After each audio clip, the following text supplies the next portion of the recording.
Saya nak memperkenalkan satu produk yang memang dah lama sebenarnya di pasaran, yang diberi nama Totalman Betalight Advance. Betalight Advance ni adalah fungsinya untuk melancarkan aliran kencing kita, untuk menyurutkan bengkak prostat kita, dan ianya amat berkesan. Amat berkesan, dan ramai testimoni yang dah menggunakan Totalman Betalight Advance ni dan memberi feedback yang positif. Ada yang seminggu dah nampak kesan, ada yang sebotol pun dah nampak kesan.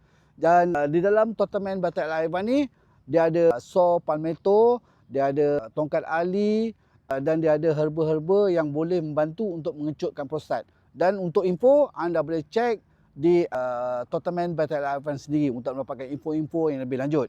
Dan pada mereka-mereka ada masalah aliran kencing, tidur tak lena sebab selalu kerap ketandas, kencing tak lawas, kencing menitis, pundi tak selesa, boleh ikhtiar menggunakan Totalman Betalight Advance ni, dan ramai dah cuba, dan saya sendiri pun menggunakan Totalman Betalight Advance. Anda bila lagi?